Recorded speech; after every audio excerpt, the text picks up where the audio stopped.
අපි හැමෝම ජීවිතේ තීරණ ගන්නවා. හැබැයි සමහර වෙලාවට අපි ගන්න පුංචි තීරණයක් ගැන වුණත් පැය ගණන්, දවස් ගණන් සිතමින් අපි ලත වෙනවා. මම එදා ඒක නොකළා නම් මම කියපු දේ ගැන එයා මොනව හිතනව ඇද්ද? හෙට මොනවා වෙයිද වගේ ප්‍රශ්න වැලක් අපේ ඔළුවේ කැරකෙනවා. මේක හරියට එකම තැන කැරකෙන රෝදයක් වගේ. අපි මහන්සි වෙනවා විතරයි. හැබැයි ගමනක් යන්නේ නැහැ. ඕනෑවට වඩා සිතීම. එහෙමත් නැත්නම් ඕවර් තින්කින් කියන්නේ සිතීමේ ශක්තියක් නෙවෙයි. ඒක අපේ මානසික සෞඛ්‍ය කාදමන විෂක් වගේ. ඉතින් ඇයි මේ අපේ මොළය මේ විදිහට ක්‍රියා කරන්නේ? ප්‍රධාන හේතු කිහිපයක් තියෙනවා. පළවෙනි එක තමයි පාලනය කිරීමට ඇති කැමැත්ත. ඒ කියන්නේ අනාගතයේ සිදුවන දේවල් පාලනය කරන්න අපිට බෑ. හැබැයි ඒ ගැන හිතලා අපිට ඒක පාලනය කරන්න පුළුවන් කියලා අපි අපිවම රවට්ට ගන්නවා. ඊළඟ එක තමයි පරිපූර්ණත්වයට ඇති ආසාව. හැමදේම පර්ෆෙක්ට් වෙන්න ඕනේ කියන සිතුවිල්ල අපිට වැරදීමක් වෙයි කියලා බය ඇති කරනවා. අවසාන වශයෙන් අතීතය ගැන පසුතැවීම. ඒ කියන්නේ අතීතයේ සිදු වුණු දෙයක් අපිට වෙනස් කරන්න බැරි බව දැන දැනත් අපි මේ මතකයන් අස්සේ හිර වෙලා ඉන්න එක. බොහෝ දෙනෙක් අහන ප්‍රශ්නයක් තමයි හිතන එක හොඳ නැද්ද කියලා. ඇත්තටම ප්‍රශ්නයක් විසඳන්න සිතීම ඉතාමත් වැදගත්. නමුත් ඕවර් තින්කින් සහ සිතීම අතර පැහැදිලි වෙනසක් තියෙනවා. ඒ කියන්නේ ප්‍රශ්න විසඳීම. මෙහිදී ඔබ සිතන්නේ මම දැන් මේකට මොකද්ද කරන්න කියලා. එහි අවසානයක් සහ ක්‍රියාමාර්ගයක් තියෙනවා. ඕනෑවට වඩා සිතීම. මෙහිදී ඔබ ඇයි මට මෙහෙම වුනේ? මම මේ වෙලාවේ මෙහෙම කිව්වනම් හොඳයි නේද වගේ විසඳුමක් නැති ප්‍රශ්න අස්සේ රවුම් ගන්නවා. මේක හරියට මඩ වගුර කෙරුණු වාහනයක් ඇක්සලරේටරේ පෑගීම වගේ. රෝද කැරකෙනවා, සද්ද එනවා, ඒත් වාහනේ ඉස්සරහට යන්නේ නැහැ.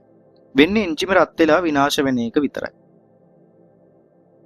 ඕවර් තින්කින් කරන එකෙන් අපට ලැබෙන ලාභයක් නැහැ. ඒ වෙනුවට අපට අහිමි වෙන්නේ අපේ වටිනා කාලය සහ සතුටයි. විශේෂයෙන්ම මේ නිසා ඇතිවන මානසික විඩාව.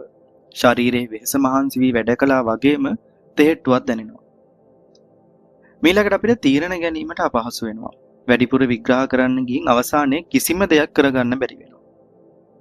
සබඳතා පිට වැටෙනවා. අනිත් අය නොහිතපු දේවල්, නොකියපු දේවල් ගැන සැකසිතීමෙන් සහ මවා ගැනීමෙන් අනවශ්‍ය ප්‍රශ්න ඇති වෙනවා. අපි මේ ප්‍රශ්නය හඳුනා ගන්න නම් ඒ පැමිණෙන ආකාර දෙක ගැන දැනගත යුතුයි.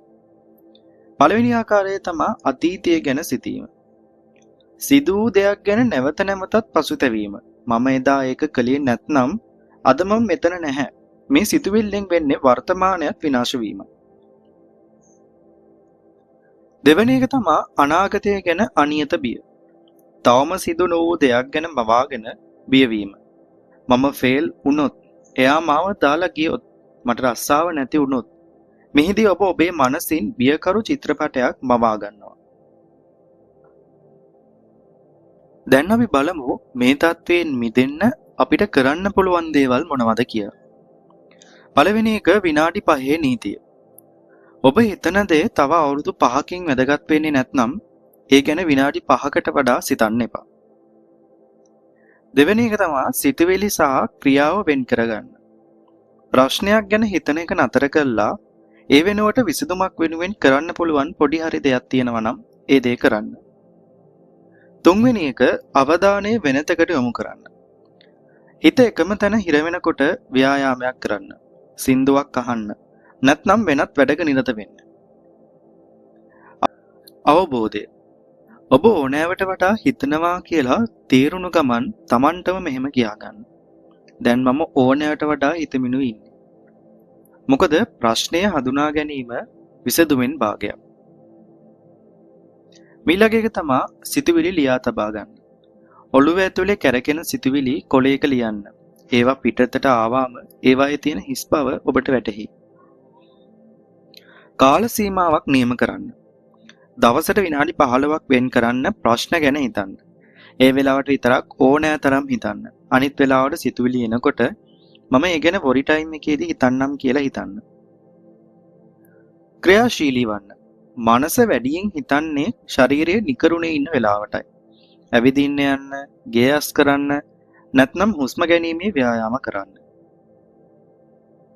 සමාදාන වන්න. ඔබට වෙනස් කළ නොහැකි දේවල් අතීතයේ සහ අන් අයගේ අදහස් සමග සමාදාන වන්න. අවසාන වශයෙන් ඔබ වර්තමානයේ ජීවත් වෙන්න. අතීතය හෝ අනාගතය ගැන නොව මේ මොහොතේ ඔබේ කරන දේ ගැන අවධානය දෙන්න. ජීවිතය කියන්නේ අපි හිතන තරම් සංකීර්ණ දෙයක් නෙවෙයි. අපි තමයි ඒක සංකීර්ණ කරන්නේ. වැරදීම් සිද්ධ වෙයි. මිනිස්සු විවේචනය කරයි.